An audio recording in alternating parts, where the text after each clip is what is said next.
بالأمس القريب ومنذ حوالي شهرين كنا قد نشرنا تصريحا صادما للموسيقار فريد الأطرش يعود للعام 1956، حيث انتقد فيه فريد بعض من زملائه المعاصرين بكل شفافية. فقال عن عبد الوهاب أن موسيقاه مطعمة بالاقتباسات، وقال عن ملحني أغاني أم كلثوم أنهم غير متطورين وغير مواكبين للعصر، وأن أغاني أم كلثوم صارت تبعث على الملل. وما أن نشرنا هذا التصريح حتى تضاربت ردود الأفعال بين مؤيد ومعارض، حتى أن البعض من هؤلاء المتعصبين اتهم فريد بالغرور والتعالي، وأن هذا هو السبب في ابتعاد بعض المطربين عن غناء ألحانه.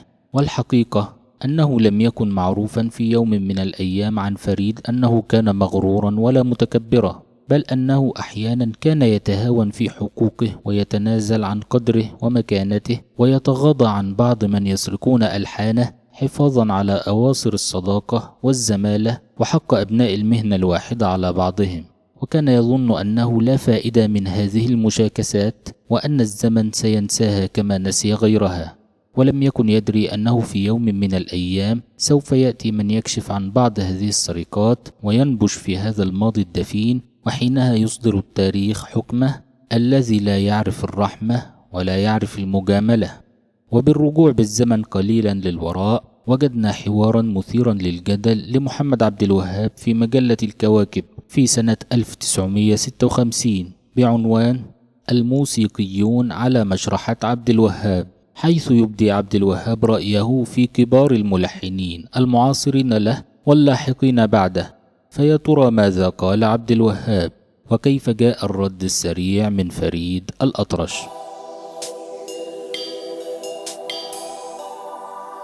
يقول الصحفي لطفي رضوان: حاولت أكثر من مرة أن أجعل عبد الوهاب يتحدث ويبدي رأيه في زملائه ومقدرتهم الفنية، وفشلت. وأخيرا قبل عبد الوهاب ذلك وقال لي: طالما أنك مصر، حسنا، لكل موسيقي لونه الخاص الذي يجيده، فهذا زكريا أحمد أعتبره حجة في الموسيقى الشرقية القديمة، أمين على تراثها بلا تزويق ولا تنميق، فهو لم يتغير منذ 50 سنة فاتت. ثم يتحدث عن أحمد صدقي ويقول: هو صورة ثانية من فن زكريا أحمد، لا أكثر ولا أقل. لا أعلم هل هذا تقليل من قيمة أحمد صدقي؟ ثم يقول: وهذا رياض السنباطي، موسيقي متزن عاقل يجمع بين القديم والجديد في تحفظ، وقوته هي لم تتغير منذ أن نزل لميدان التلحين. ما تسمعه منه اليوم تسمعه منه في الغد، في نفس القوة التي كان قد أسمعك إياها منذ عشرات السنين.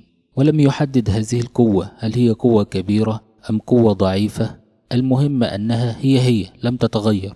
ولعلكم تلاحظون تلك الطريقة الماكرة المستخدمة في الكلام. فلماذا لا يقول بصراحة: السنباطي وزكريا غير متطورين ولا يقدمون أي جديد في الموسيقى؟ ولماذا يوجه الذم والنقد في صورة مواربة؟ ثم يقول: وهذا كمال الطويل، ملحن جميل في جمله الموسيقية، أما إذا وجد أمامه اختيار غرابة الفكرة أم جمال الجملة، آثر الجمال على الفكرة. يقصد أنه لا يحب المجازفة والخروج بأفكار جريئة. وهذا محمد الموجي، ملحن حزين يمتاز بالجرأة في ألحانه، فإذا جاءته فكرة غريبة يعلم مقدما أنها قد لا تصادف هوى ولا نجاحا، لم يتردد، يقبل عليها ولا يبالي. يقصد بذلك أنه جريء لدرجة أنه متهور، يضيع نفسه ويضيع المغني في سبيل أن يقول: ها أنا ذا ملحن عظيم. ثم يقول: وهذا فريد الأطرش، أميز ما فيه أنه الملحن الباكي، يجعل الجمهور يرقص على أنغامه الحزينة، وهذا شيء غريب في عالم الموسيقى. وهو يمتاز بأنه لم يستطع إلى اليوم، على الرغم من أنه يعيش في مصر، أن يتحرر في ألحانه وصوته من الشامية التي تجري في دمه. فيسأله الصحفي: يقول البعض أنك هدام، تنسف مواهب كل من يظهر على مسرح الألحان؟ فأجاب: الملحن الناجح لا توجد قوة في الدنيا تستطيع أن تطفئ فنه وابتكاره. فأنا مثلا عشت موسيقارا، ومر علي مواكب لا حصر لها من المجتهدين، فلم تتزعزع ثقتي في نفسي، ولم يتأثر الكرسي الذي أجلس عليه منذ أكثر من 30 سنة. وهذه كفاءة محمد عبد الوهاب. يسأله الصحفي: ولكنك لم تقل لي ما رأيك في الموسيقار محمد عبد الوهاب؟ فأجاب: عبد الوهاب هو السنباطي وزكريا وكمال الطويل والموجي مجتمعين، ربما يعني أنه أفضل منهم جميعا، ولكنه هكذا بالفعل، باعتبار أن ألحانه هي مزيج، قطعة من السنباطي على قطعة من زكريا على الموجي على الطويل. المهم، لم يمر أسبوع واحد إلا وجاء الرد العنيف من فريد الأطرش الذي غار على فنه ورد عن نفسه في مقال بعنوان: لا يا سيد عبد الوهاب. يقول فريد: قرأت وأنا في فراش المرض ما كتبه الزميل الأستاذ عبد الوهاب عني، ووقفت عند عبارة: وهو يمتاز بأنه لم يستطع إلى اليوم على الرغم من أنه يعيش في مصر أن يتحرر في ألحانه وصوته من الشامية التي تجري في دمه. وقفت عند هذه العبارة طويلا ولم أجد لها تفسيرا أقتنع به، فإن كلمة يمتاز لا بد أن يتبعها امتياز، ولكن ما بعدها طعن فيه، واحترت لذلك. هل هذا مدح لي أم ذم؟ هل تريد أن تقول أنني لم أتخلى عن لوني الشامي وهذا تمدحني عليه، أم أنك تعتبر شاميتي وجها من أوجه النقد وتذمني أنني لا أستطيع التحرر منها؟ فكلمة لم يستطع معناها أنه حاول ولكنه فشل ولم يستطع. لذلك أقول لك أنني أفخر بشاميتي ولا أتنكر لها، ومع ذلك مصر صارت وطني وأرضي أفتيها بكل قطرة من دمي وروحي. قضيت فيها 30 عاما من الكفاح، تشربت روحها ووضعت ألحانا من صميمها، مثلا: يا عوازي الفلفله، يلا توكلنا على الله، ما نخبيش عليك، زنوبة.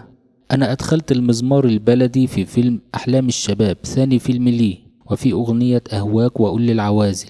بل إنني بدأت حياتي الفنية بتقليد المطرب المرحوم محمد العربي المصري الصميم، وأفخر أنني قربت لأذواق المصريين كل الألوان الشامية السورية واللبنانية، وقدمت العراقية والتونسية، وجعلت هذا المزيج العربي الأصيل عصارة تبدو في موسيقاي، وسرت في ركب التطور، وأدخلت الآلات الغربية في ألحاني القديمة والجديدة، ووضعت أول أوبريت للسينما المصرية وأدخلت فيها الكورس.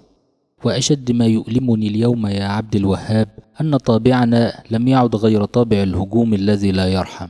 لا تجد زميلا ينصف زميلا، ولا تجد واحدا يعترف للآخر بفضل، وإن اعترف فإنه يضع بين السطور لغما يقلب هذا الفضل إلى مثلبة ومأخذ. نحن يا عبد الوهاب نحتاج أن ننظر حولنا ونقارن أنفسنا بالموسيقيين العالميين، ونقتحم ميدان العالمية، ولا ننظر فقط إلى المستوى المحلي.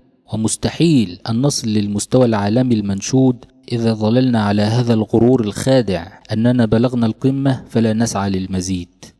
كما يقول عبد الوهاب أنني المطرب الباكي، فإذا كان حسن النية فإنني أشكره، وإذا كان غير ذلك فأحب أن أقول له أن هذا اللون موجود في كل زمان ومكان. انظر إلى فرانك سيناترا وفرانكلين وبينج كروسبي وبات كينج تول وغيرهم، مطربون عاطفيون، إذا غنوا فإن آلاف الفتيات يغمى عليهن. وقد خلقني الله بقلب حساس وعاطفة فياضة، أغني لذوي القلوب المرهفة والحس الرقيق. مرة أخرى كفانا هذا الهجوم الذي نعيش عليه، وكفانا غرورا يا عبد الوهاب.